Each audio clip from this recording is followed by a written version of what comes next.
All right, so these are some of our illustrious alumni from upstate marketing who all were in this class. I don't know how long you are now because I get, like, as far as I know, you could have all been in the same class, even though I know you weren't. At varying times and varying graduation dates, and are now doing all kinds. I was talking before, I don't think you really have any like overlap in what you actually do, which I think is great. It gives them a good opportunity to see. Sometimes you're looking for jobs and you're like, I don't really even know what I can do with my degree. Right? So I'm going to have them introduce themselves and tell you a little bit about what they do. And then we will open it up for questions from you guys. Two of you have done this before, so I know what you're doing.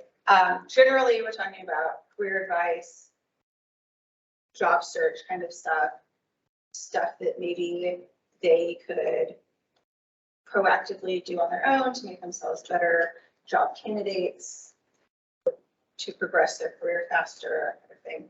And then whatever questions. Okay, so they have all thought of questions.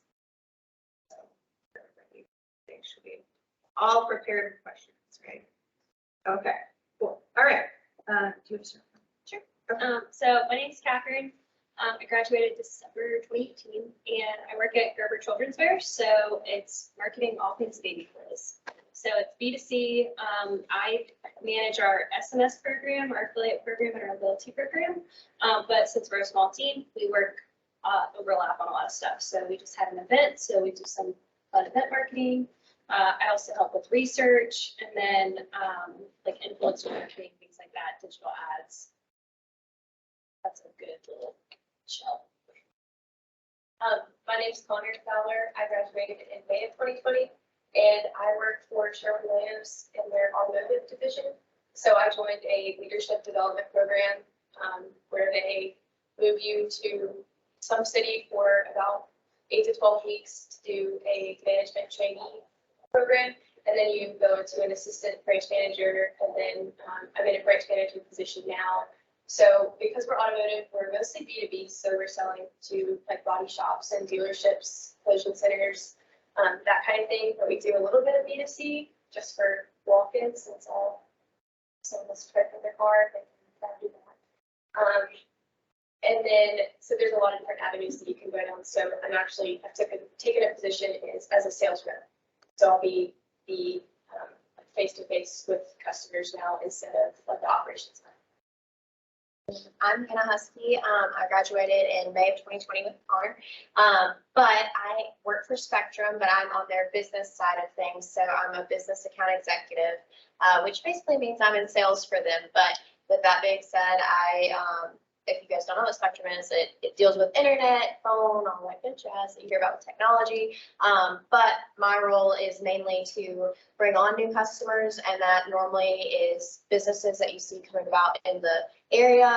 Sometimes it's hospitals, sometimes it's, of course, like with these huge plants coming around everywhere, dealing with those as clients and just managing contracts and stuff like that with sales. I'm Kyle. I graduated 2017. It's going to be the oldest person on the team. I work at a company called Daniel Central. We're kind of a hybrid agency marketing firm mix. We're at the core, we're a video production company. So we make commercials, brand videos for clients. We also rent out our studio space for clients who are looking to create some social media content or maybe make a video. We have a podcast recording studios. We edit, record, publish dozens of podcasts.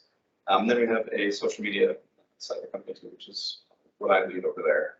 So we have 7 clients where we manage all of their social media accounts, including strategy, writing all the content, record and edit video content too that we have, report and work with them on their overall picture. Anyone want to jump in with a question? What's like one challenge that you like regularly face in your job daily that you would say? The whole day. I think they're recurring. For me, it's like time management is a big It's not a technical challenge, it's like an organizational challenge. How am I gonna use my time? We use something that, it's called calendar work blocking. You just like take a couple hours at the end of the month and just plan out the entire next month on our calendars, like block. Like if I know a social media calendar is gonna take like 4 hours to write, I just block that. But you do that by yourself or the whole company? I do it with my team. So I have the social media team, we all get together and we plan our calendars together, just so we know, like, hey, I have something to review from you. Here's how long it's gonna take. You know that you'll get that back from me within this time. And so that helps at least take a little bit of weight off of like, what am I gonna do in the next like, 2 hours? What am I gonna do tomorrow? It kind of removes a lot of that Sunday scaries. Wait, did you implement that? Mhm. And so it's just like if you were to hire somebody, that'd be like, and they don't know how to use it, We'd like train it's them like on they it. train. Oh, But it's okay. something I would really recommend for anyone who's like just starting. Just take really detailed notes of like how you're going to use your time. It's one thing that I think employers are going to look at is, are you efficient with your time? If you're just sitting there and waiting for things to do, it's not a really great place.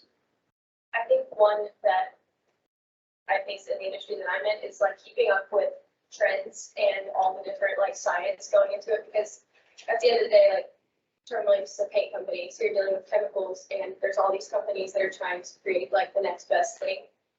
And so I think especially the automotive industry just changes so frequently that it's really, you have to stay on top of it so that we don't get behind as a company and end up kind of in second place. One, two is communication, like that could be said for any and every industry, like just making sure that you're, you know, if you do something in the marketing department, like you need to make sure you're communicating that with other people so that it's not a surprise. And vice versa, like making sure it, as a marketer, you're going to the other departments that you work with to make sure that you're like you're communicating the proper things. Like in my industry, we work a lot with textiles, right? So we have to make sure that we're correctly talking about those items. Like I talked about it a lot just because it just happened, but we just launched a new line and it's eucalyptus made primarily from viscose, or flip that, viscose made primarily from eucalyptus. And so it's like we have to make sure that we are talking about it correctly to the consumer to make sure that we're not miscommunicating or misrepresenting something that could potentially get us sued, right? So just making sure you pay really close attention to detail and communicate with the other people that you need to communicate. And I'm actually gonna piggyback on him, but like in a different way. So he said he would is time management, but with his team. In my role, because it is sales, sales is a very different type of marketing part. I like to say like we're a walking advertisement for customers. But basically my role, it's completely flexible. So it's kind of like school, like you have to be on top of everything. I don't have to clock in. I don't have to call my boss and say, hey, I'm going into work today. Like she just assumes I'm doing it. But with sales, a lot of the biggest challenges is you're in charge of your own paycheck, more or less. And so really the biggest challenge is yourself in that aspect.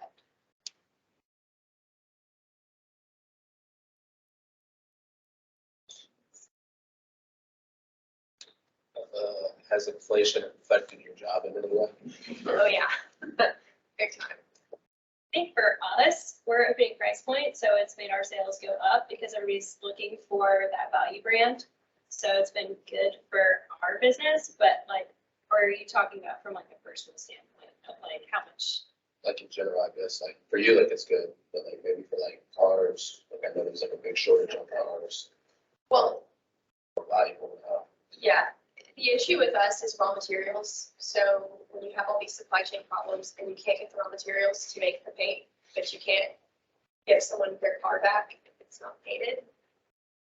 Like people are just driving around in rentals and there's a shortage of rentals. And so it's just like this chain effect of like the customer's angry or the end user's angry, which means my customer's angry, which means my boss is angry because we can't supply them. So it's like every week we have like stock out issues.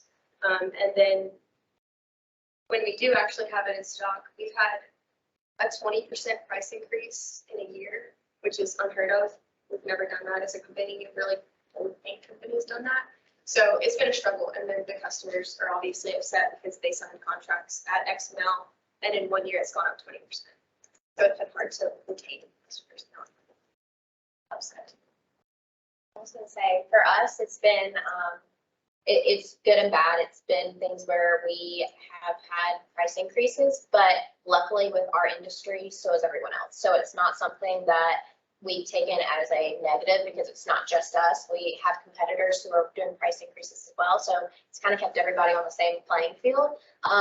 But with that being said too, is, you know, there's a lot of different things that, whenever I advise you guys, when you guys are looking for how, or what you look for in a job or the company that you are working for, I've recognized that, you know, with Spectrum specifically, I have Spectrum at my house and they have, without being an employee, they've treated me well as a customer during this time frame that I look for that whenever I'm working with certain businesses. Like, we're treating them well, we're doing certain things for them that some companies I know aren't doing. So I think that's something to look for whenever you guys are looking for jobs, is how they treat their customers. Hasn't really affected us. I mean, we're just selling our time and expertise normally. And the ticket amount that we sell for largely been affected by inflation. And then our clients on the social side too, they're also service-based industries or like B2B SaaS. So they're also dodging, which is very well for us.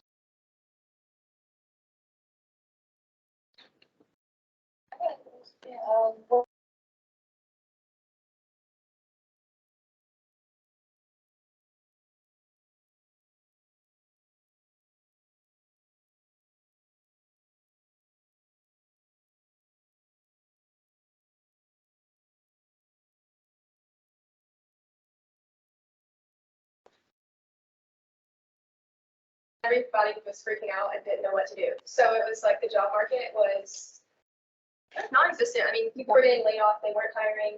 They didn't really want to talk to you because they didn't know what to tell you.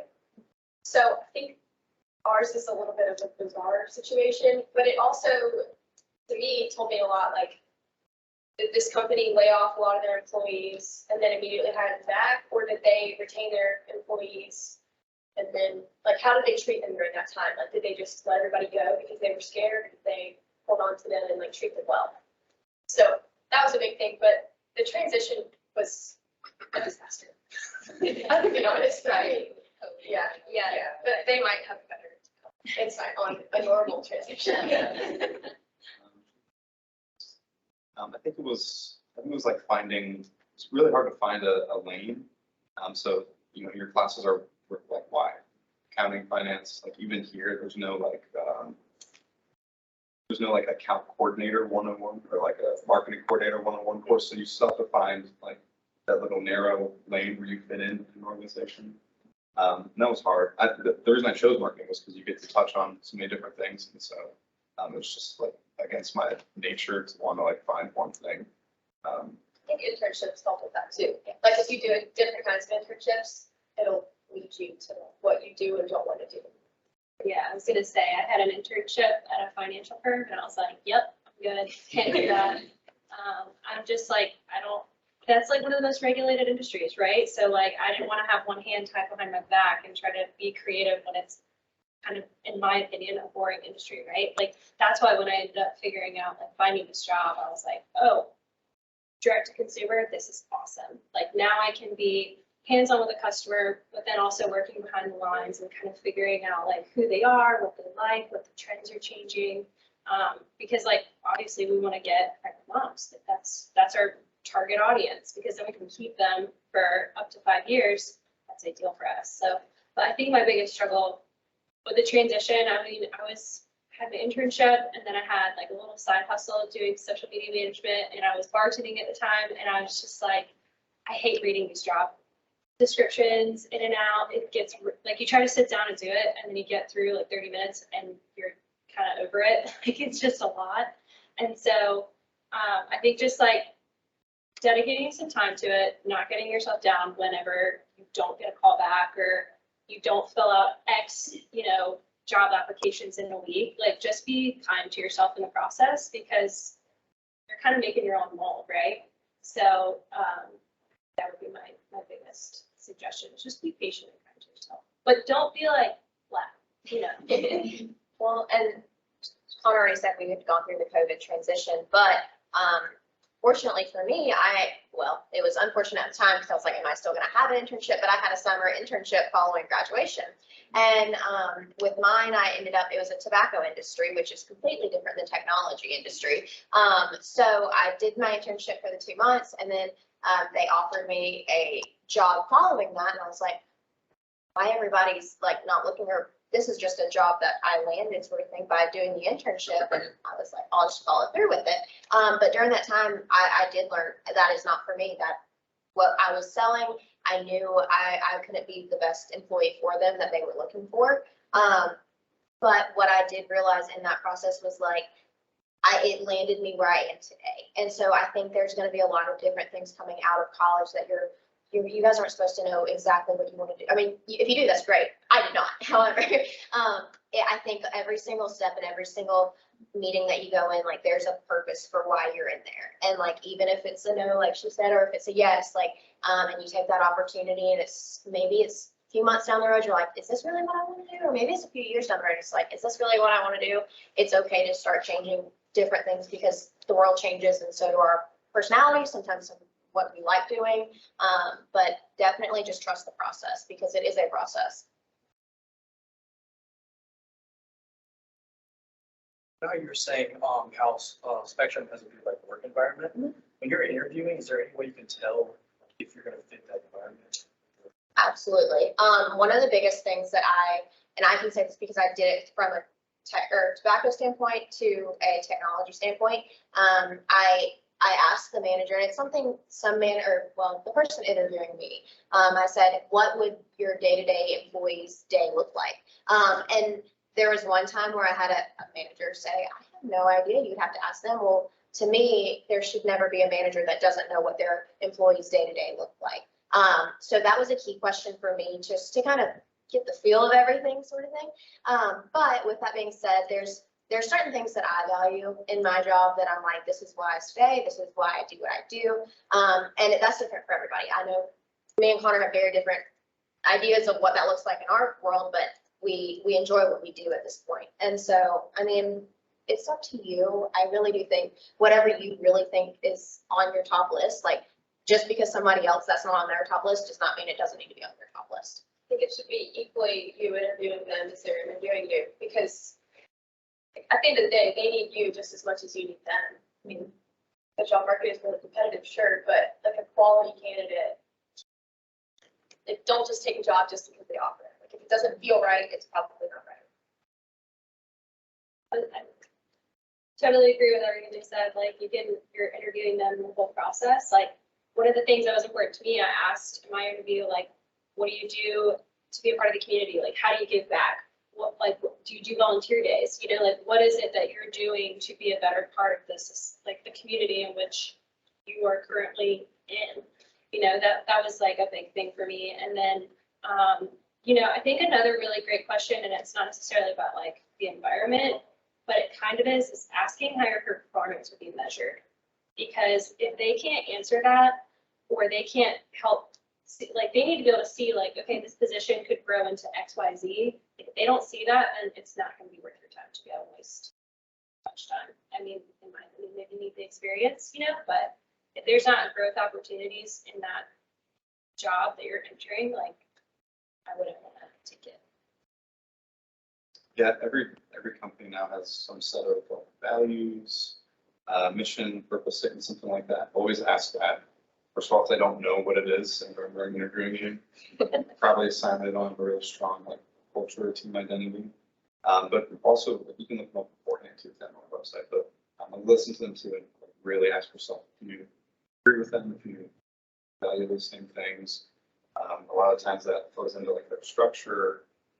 Trying to think of an example that I can't. I mean, it's like a remote versus like in the office sort of culture. Like that'll be somehow represented like in their mission, their values. And if you're someone who prefers to work remote, and I'm in, like probably not a fit, right? So, yeah, I always ask that the technical side is going to be the same wherever you are, but there's that they act and talk and organize themselves too. But that's your time to figure out who they are.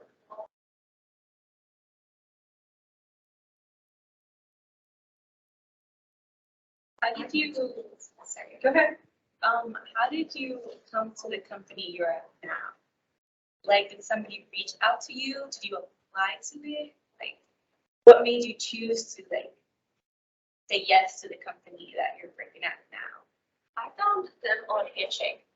Okay. So nobody knew what that was, like the employee, like once I got recruited, they were like, how did you find us? There's a Handshake, and they didn't know what that was. So I think I just kind of lucked out, but again, it was weird times, so, but I think I knew what kind of company I was looking for. I interned at a marketing agency, and I was not a fan, so I was like, I knew things that I did not want, and I knew that I did not want to just do marketing. I'm not good at content creating. And a lot of people are, and it's a very big like trend right now.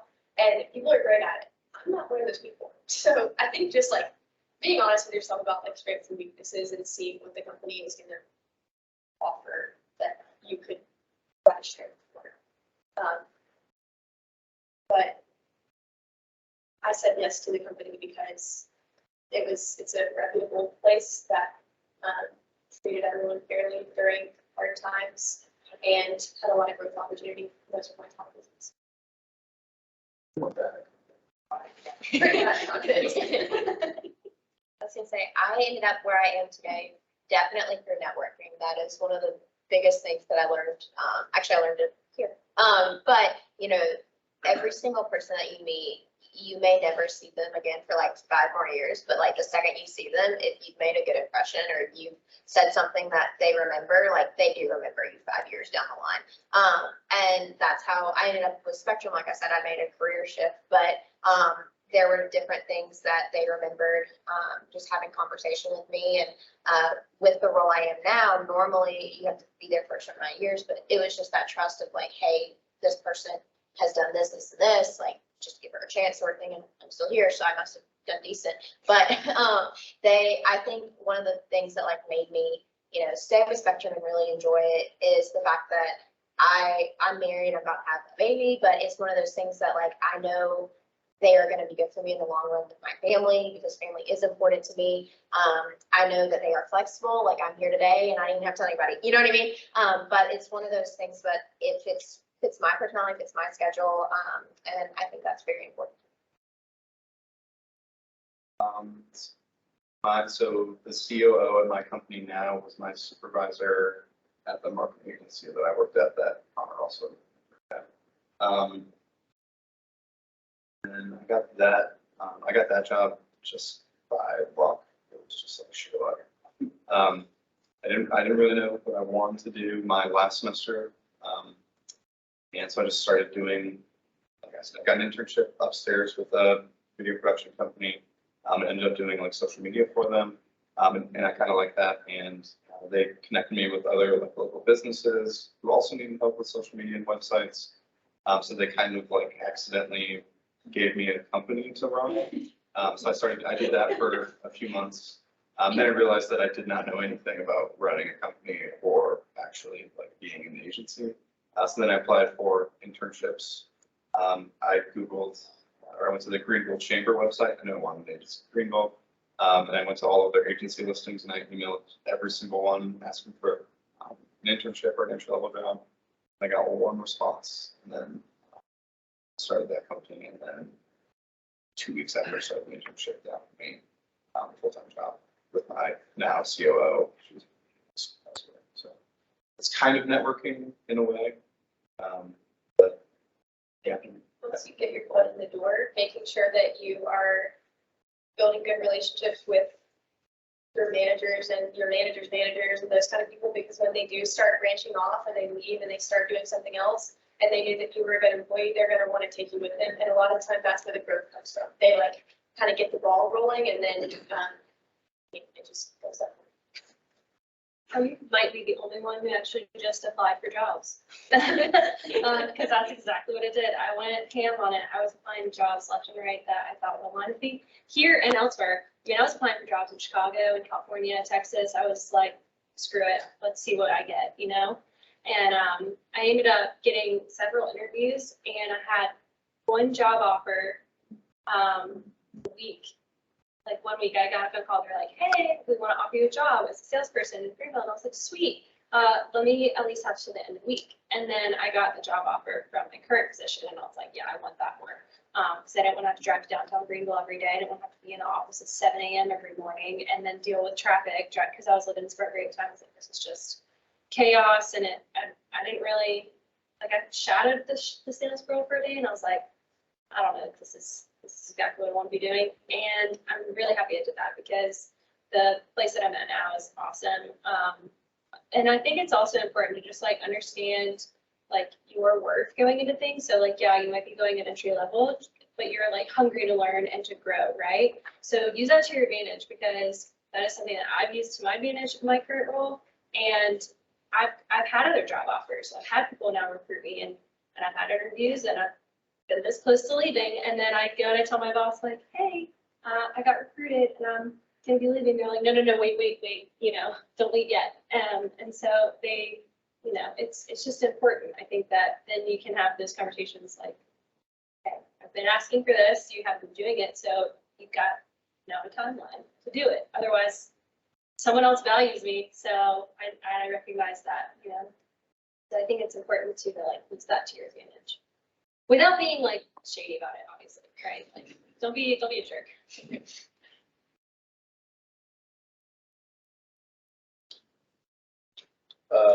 How do y'all like deal with like the politics of like your work structure? Like dealing with like your coworkers, your managers, and just making it work as a whole?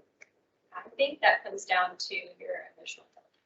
So like, okay, I work with a team of women, like it's a bunch of girls and that can get a little hairy at times, right? But I think that it really just comes down to understanding everybody for their own personalities. So sometimes one person on my team might come off a little snarky. That's not how they intended to come off. Like, and so, I think it's just a balance of like, okay, understanding like how they may respond to something and then how you may be coming off. So it's like just knowing yourself and like, I can come off a little aggressive sometimes, I've been told. So, but I try not to be like aggressive on things, right? I try to be like understanding because that's how I want people to perceive me. So I think it's just important to like, pick up on what they might complain about and, around other people or what they're saying around other people. And just kind of pick up on those little things that they're saying in front of everybody and then not in front of everybody, and then kind of feel it out and just use your best judgment. The other side of that, I work in completely male-dominated industry. I'm the only female in my little team. So I had to build some thick skin because men can be a little bit more like straightforward than females are. They'll kind of like be their own push sometimes. So I think just understanding that you're all working towards the same thing. And for me, if I'm working in a team and I see someone who has like a really strong personality who wants to take the lead, like that's fine. But if there isn't anyone like that, I can do it. So I think just being able to work a little bit, not that you shouldn't be like strong as you are, but I think you should be able to like sit back sometimes or step up sometimes.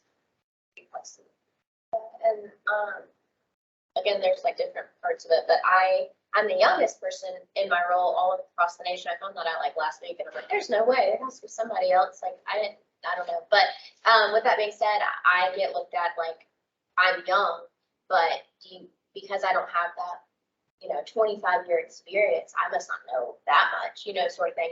And that's a lot of backlash, especially in sales, because you have to be taken at a certain type of level. Like people have to respect you, people don't talk to you.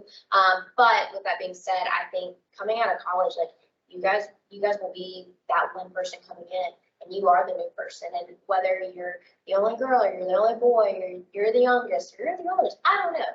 But with that being said, like there's always going to be something that you are to yourself with in a company. And I think that like, as long as you guys stand firm in the fact that like you're there because you got the job and you know what you're doing, just having that self-confidence and really just walking in there like your own place, even though you don't, but if you walk in and say like, hey, I got this, like you got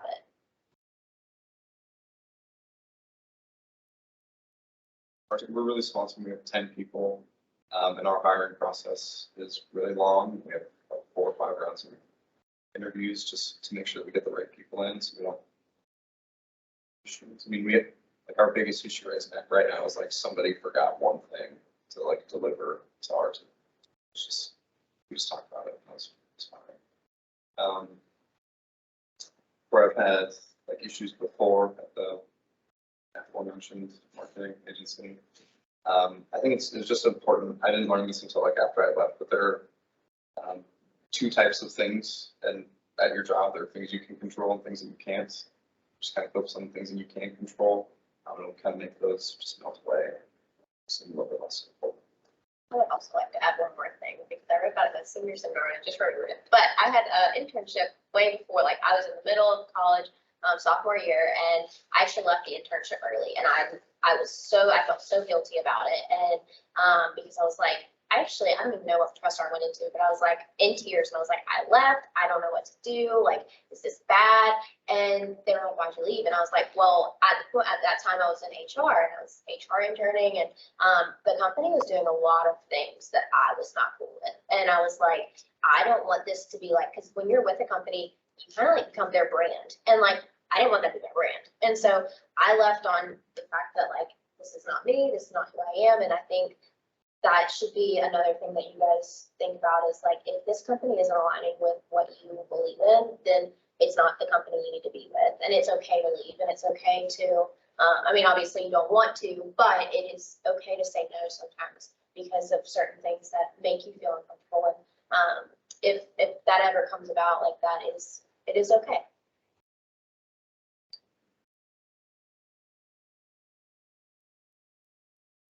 How would you advise them to like prepare for like the recruitment process? Like how can they, besides just you're going to graduate college with a marketing degree, most of them are graduating. I think everybody, one person is graduating in December. So if there's anything that like one thing that they should do between now and graduation that they can just do on, you know, other than just, hey, I have a degree now.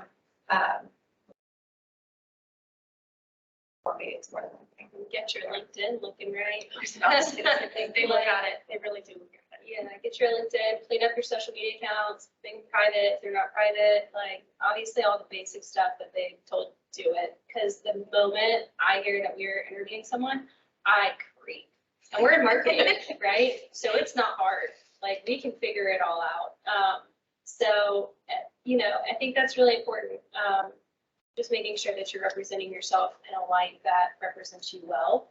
Obviously, don't be dishonest with it.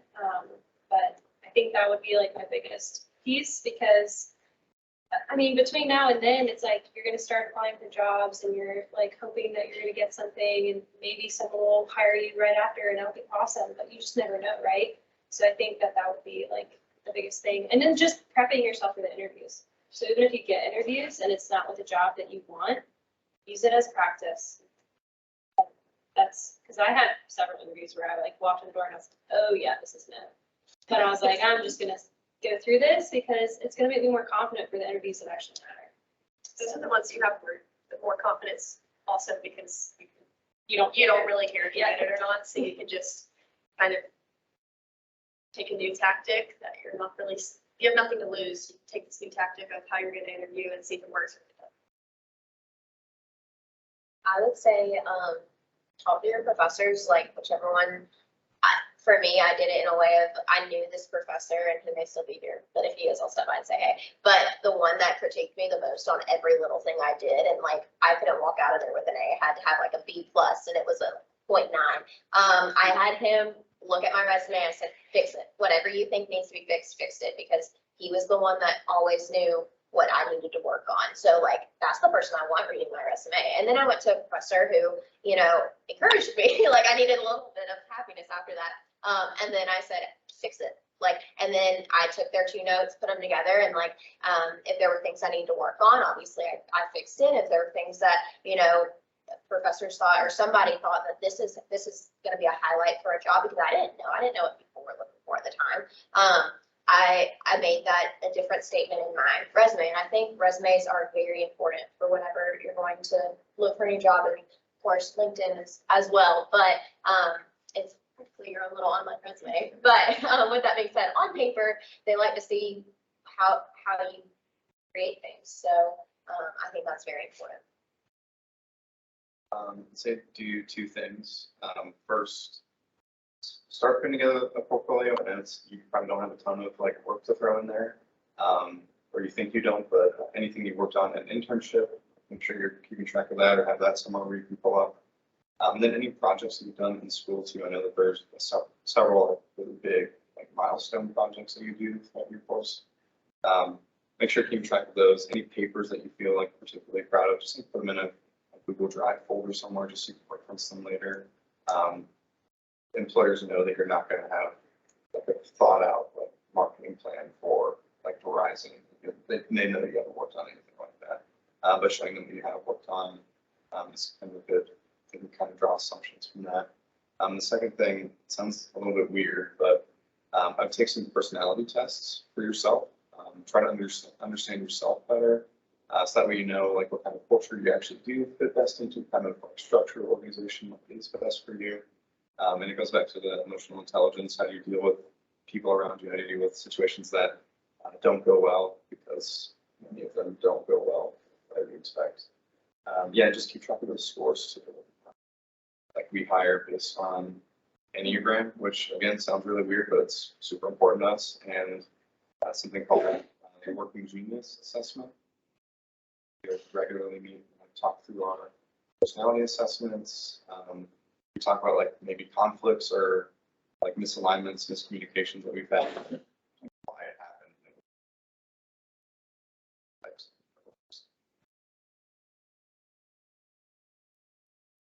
Another thing is invest in your attire. Like, go have one go-to thing you know that you feel confident in that you can wear to a job interview, so that the day before you're not like rounding around trying to find something that you feel good in that's professional. I think like a black business suit is, you should have one for sure. And it can be the same outfit. Yeah, wear the same Every day. outfit. Yeah. Just keep wearing I it. get it. Find one that you feel confident in and just wear it to every single interview. Unless you have multiple interviews, then you might just switch it up. But you're probably gonna have different interviewers, so. True, take pride in this. yeah, maybe just put a different jacket on or something, but. And if you need career clothes, and they're expensive sometimes, there is a resource on campus called the Career Closet. And If you are prepping for your interview, obviously, like I told you this, but like legit research that company. Like make sure you are knowledgeable about stuff, because I remember like going into my interview and I asked them questions about stuff, and that's part of the reason I stood out, because I knew like what who they donated to every year, what they were doing on with that company and our company. Like I knew like the nitty gritty stuff that even some of the people that worked there didn't know, because I was just a freak about researching the company. So, you know, that can really make you stand out. And it makes you feel more confident too, right? Because you're going in there like, I know that you do this, this, and this. And they're like, whoa, cool, I'll take that, you know?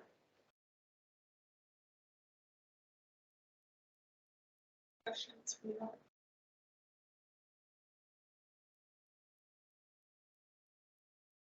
All right, tools and technologies. What types of tools and technology do you use regularly? And or that they should know that maybe they don't, or how it's. If we're gonna go into sales, I don't know what techniques and stuff, but Salesforce is very, if you know how, at least the basics of Salesforce, you've already kind of gotten a step up, because it's not a hard program to learn, but learning how to use it correctly with like planning sales calls and things like that, it just makes your life so much easier without having to learn a new job and a new program. And it's very easy. Like you can watch a YouTube video and probably have it down in 10 minutes, but and figuring out like, and if you're going to do agency stuff, like there's a lot that they, that's another one. So the company that you're applying for, if you can figure out what they're using, just watch a video on it and it'll make you stand out. It's very nice experience. Probably have it on the job list too, technologies. Yep. I think, and if you can go and get the, like Google Analytics certification, get that, because that's, oh my God, we use that all the time. I mean, all the programs that I personally work on, I don't know if you could, I mean, I could probably figure them out, online. I didn't have, before I started there, I had zero experience in any of it. And just kind of make it till you make it, figure it out. If you figure out that that's the platform that they're using, like, okay, if you're to step into my office today and I'm like, hey, we're gonna go over our Criteo ad performance, and then we're gonna go through Shopify, and then we're gonna go on to Yotpo for SMS and loyalty, like, all those things, obviously, everything's pretty, like, user, it's very easy user face, like, nothing's too complicated. So if you go in and you're like, oh crap, I have no idea what I'm doing in this, just go home and, I mean, it's so easy now, you can just take your laptop home with you, figure it out when you get home, just kind of play over it over the next few weeks and figure out your strengths and weaknesses and find a team member who's willing to help train you up on it and give additional help, like.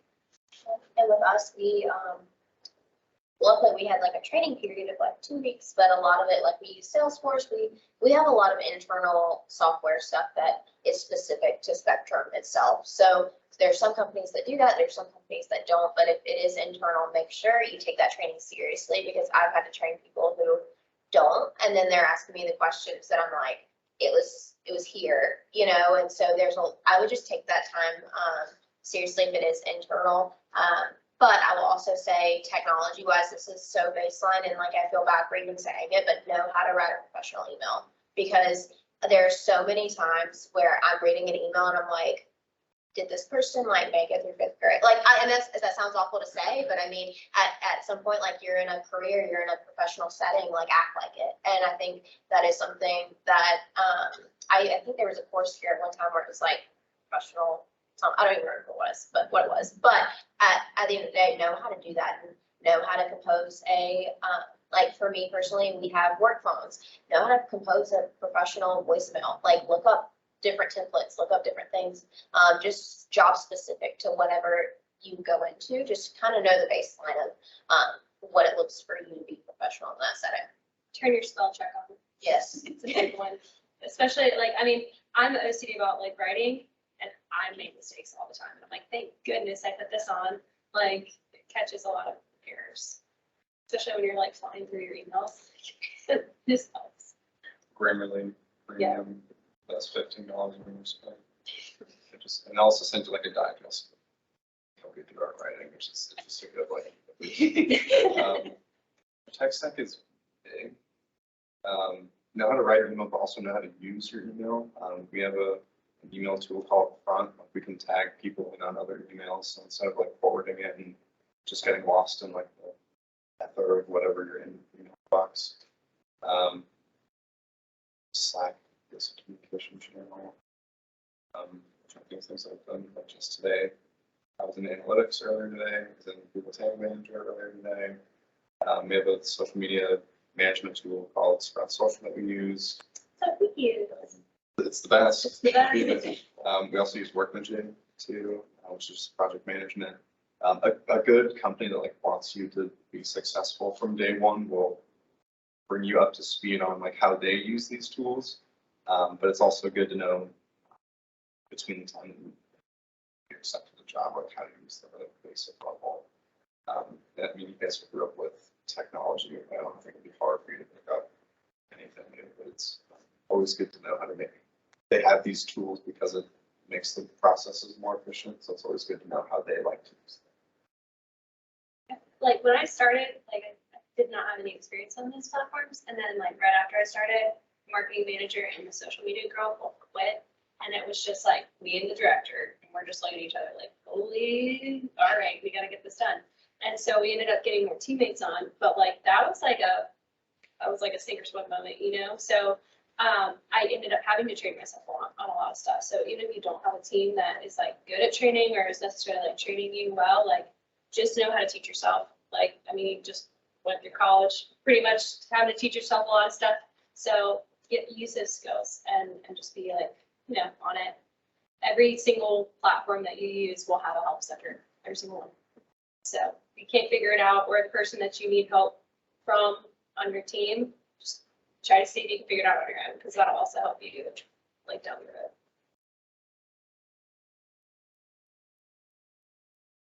Questions from you all? Do y'all see the job yard now as like a long-term job or like another stepping stone to the job yard with money? I think that it's hard to say that I'm the company that I'll spend my entire career with, just because you never know who's gonna like come try to recruit you. And if somebody comes and tries to recruit me, that's gonna be a much better opportunity than what I'm with now. You know, I'm gonna take it. But like as of right now, I've been with the company for 2 years and I've done 4 different positions. And they've moved me 3 times, which is what I was looking for. Like I wanted a job that was gonna keep moving me around. So, I mean, at the rate I'm going, it's like every year I'm stepping into a new position where I'm learning something new. So I feel pretty fulfilled in what I'm doing. So I'm content and wouldn't leave, but that's not to say that I'm gonna retire with them. Yeah. I love Spectrum. I think in the long run, I see, like I said, I am the youngest, but I see the people that I do work with, and the careers that they build, and, really, like I said, going back to the whole point, it's how your company treats you and your family. And so I think they've done really well. Now, do I think Spectrum will be my lifelong thing? I have no idea. I'm still at the point where I'm like, what do I want to do? Because I'm going to be very honest with you guys. I love sales, but I am a person that is not a, I want to say cutthroat type of person. Like in certain type of sales, it is cutthroat, and in the environment that I am, it is, and that's a good thing for competitive people. And I am competitive, but at some point, I know I will probably lose that competitiveness, and so I think there will be a different direction. But I definitely think Spectrum is the place that will help me get to that stepping stone, and it may still be with the company, it just may be a different role, kind of like Connor said. But definitely enjoy the company for sure. Yeah. For me, it's great, and you'll probably hear this from a lot of people who work at a small company too, but like the feeling there is just different than like a larger organization. You don't get lost in the shuffle of people. Everyone there gets input, everyone there gets communicated. And those are things that were really important to me, just things I didn't enjoy at my last jobs, like lack of direction, lack of clarity on a job role, lack of communication. And my company now checks all that off. So I'll be there as long as they can have me. That works for me. Yeah, it's one of the things I really want to do is like get into like leadership and like lead people and teach and train. And I just got like pulled into a meeting in the last couple of weeks where we're planning out the next like 5 years of our company. So we're doing like strategic planning, and I get to be a part of that with the COO and CEO. So it seems like I'm walking the field. Seems like loyalty with, this is just observation, but loyalty is there's a lot more loyalty within small companies. Like there's 60,000 employees at Sherwin-Williams. I'm just one of 60,000. So I think it just depends on, like, I knew I was going into corporate for, a little bit of time, but I think long-term it might be nice to feel like I'm not just a number. So it just depends on what you want. I have no idea, to tell you the truth. We'll just see what happens. Like, I feel like that's kind of life though, right? Like you just kind of riding the wave and seeing what happens. Like, you just never know what's going to fall in your lap or what is going to happen. Like, if I were not in the relationship I'm in right now, I'd probably be like looking at jobs in the West Coast. Like, that's where my heart would be very happy. But like, my whole family's here, my boyfriend's here, and I mean, I love where I do work. So, but like at the end of the day, like your work is not like what defines you, right? So I think that it also kind of comes down to what you want to do in your life overall. So like, I don't know. I mean, I love what I do. Every day is different, and I love the team that I work on, and I'm proud of what we do. But I can't say for sure if I'll still be there in 5 years. Yeah. See, maybe not. Maybe I'll finally get my boyfriend to move over across the West Coast. Doubt it, but we'll see. Yes. What kind of decisions do you make within your job? Many. I mean,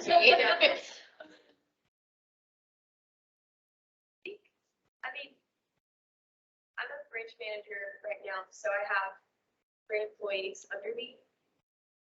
So my whole day is making sure that they're doing their job and just like having to, even the small things, like we do deliveries to customers, making sure that the deliveries are correct, and if the customer has a problem, really mine's customer satisfaction. So if someone calls me and they're upset, I have to reroute the entire day just based on this customer. So making a decision that is best for the company, the employees, and the customer, which is hard. So you're just like weighing pros and cons of things all the time and being able to pull the trigger on a decision instead of just like being indecisive and, you know, kind of hanging out in the middle and not getting anything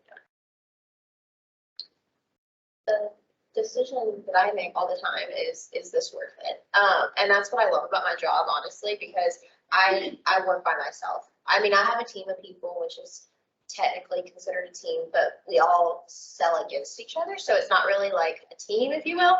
But with that being said, I deal with face-to-face customers. And if I think I know my worth enough to where like, I mean, I am Spectrum, but I'm not your price issue. I'm not, you know, and I think there was a different line, but there's a lot of times where like I have to make a decision of like, am I going to let this restaurant owner continue talking to me in this way? Like, is this worth it for me? And sometimes it is, sometimes it's not. And so I think that's some of the decisions that in my role, it's hard for me to say, do I walk away? Do I stay here? Sort of thing. But I appreciate those decisions because I'm fully in control of them. Same with I hold all of these people's contracts. Like if I don't like you, they're with the contract, like you're done, sort of thing. So it gives you a little bit of like with it, but it also gives you the sense of like you are important in this role, like you are there for a reason, sort of thing. But they are big decisions, but when you know what you're doing, you've been trained well enough to do those things that they aren't really hard decisions at all. Fun decisions.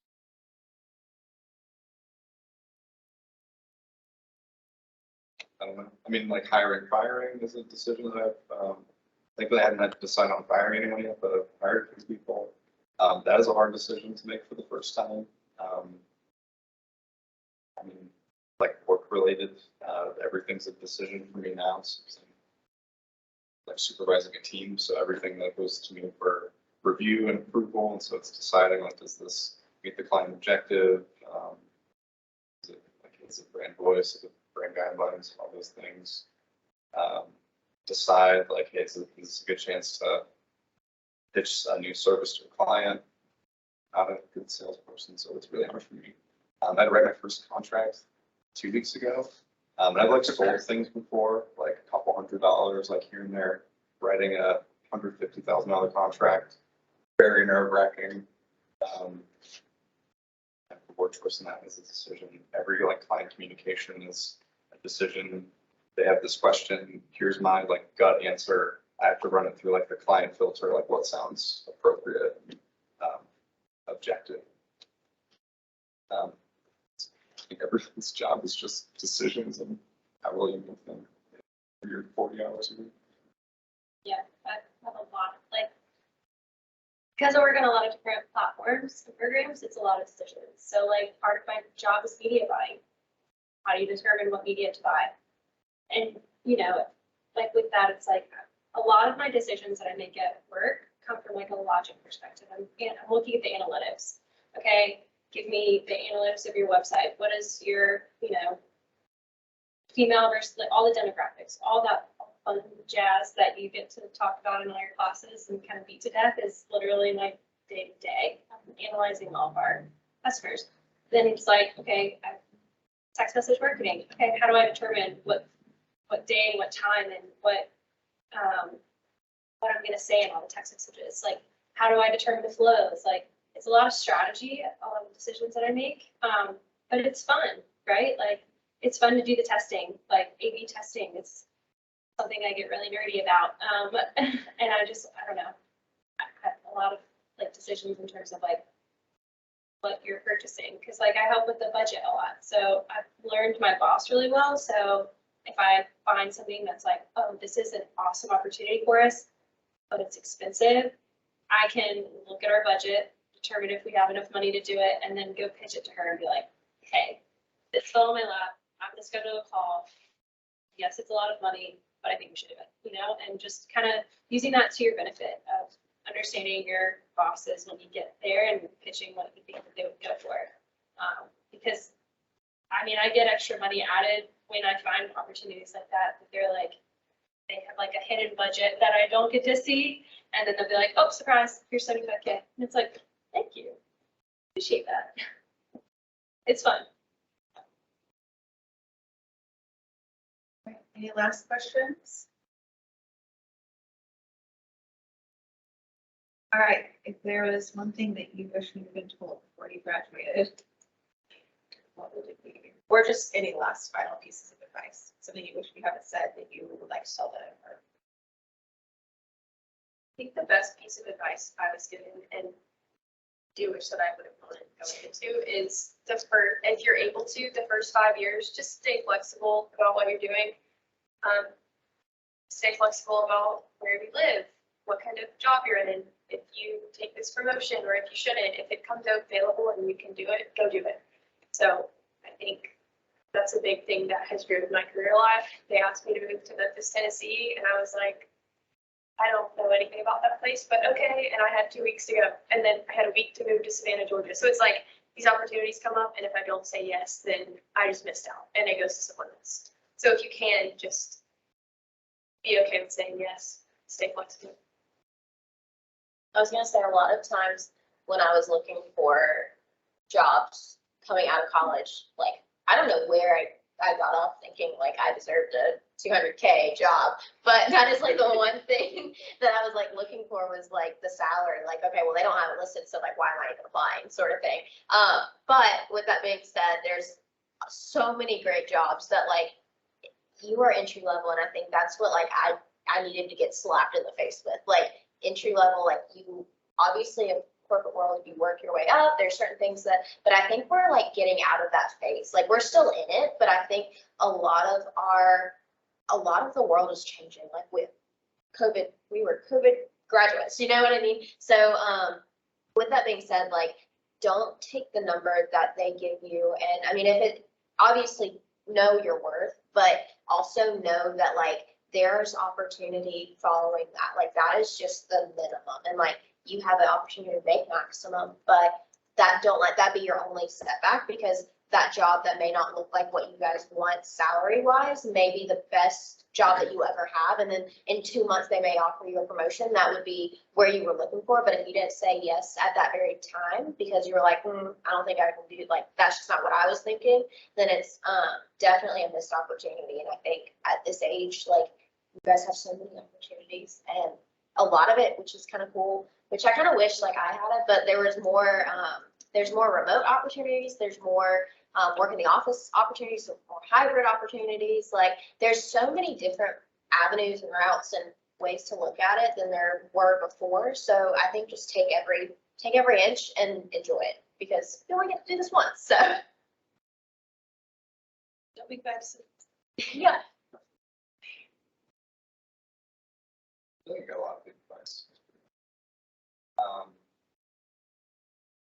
I think I wish that I knew that like whatever your first job is, you don't have to, nobody is expecting you to be like the #1 employee on day one. That's just like I put a ton of pressure on myself when I started to like know everything right away, which was good like years after, but I just hated going to work every day for a couple of years because I was just like feeling like exhausting myself for no reason.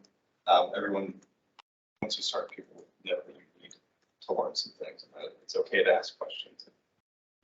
It's okay to take time to learn something new. And learning something new or doing something new for the first time is scary and stressful, but everyone that's on your team with you will have been there too, and they can help you out. Hopefully, I mean, if it's a good company, they'll try to help you out. Yeah, it'll be a lot of new, uncomfortable things, but just kind of gotta stick it out for a bit.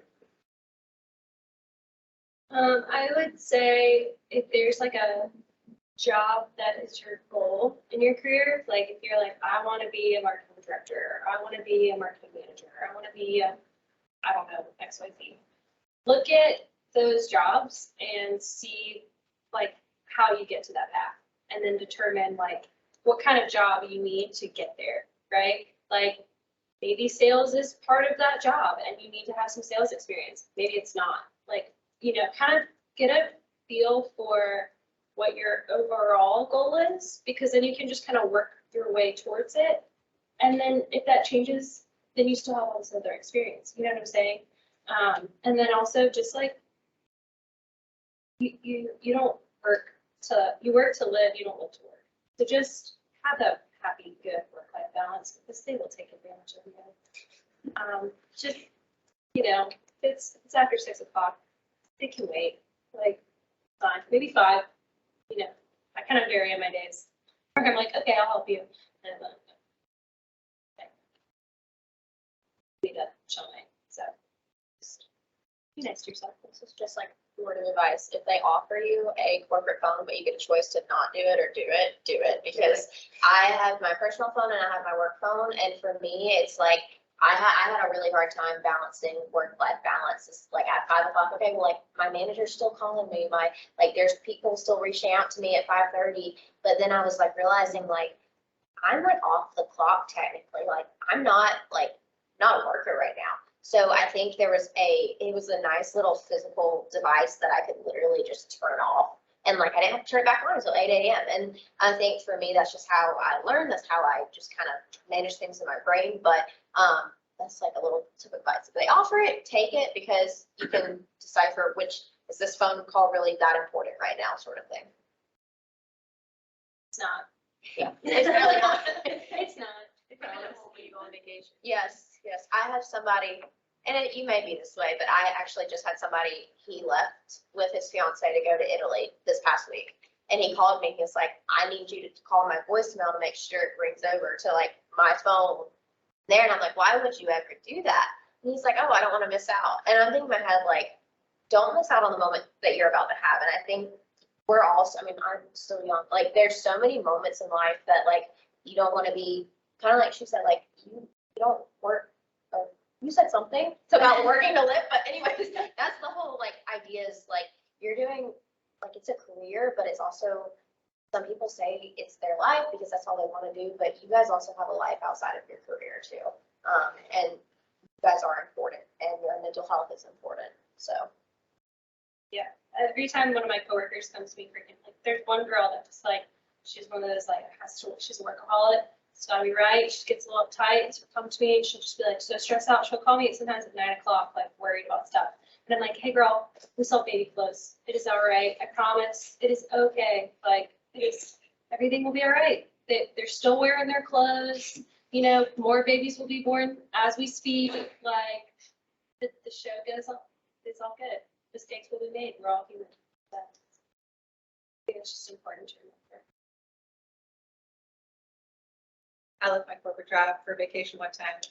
My coworker who was doing my job for me while I was gone, he overdrafted us by $200 million. So that was a fun day. But I was on vacation. That actually, I had somebody asking me today, they were like, can you tell me about these codes that I created? And I was like, oh, I was out of office when I was done doing that. Sure, didn't do that one. All right, well, thank you guys for being here. And if you guys want to hang out. One last thing, we are hiring for December graduates. So I'm going to send your contact information to them so they can chat to you if they have other questions or want to network with you. All right, thank you. For you guys, tests at the end of the week. So I'm going to be posting a study guide later tonight. But generally speaking, it's the same format as our first exam, about 60% multiple choice, 40% short answer essay. Okay. All right, well, let me know if you have any questions. Thank you.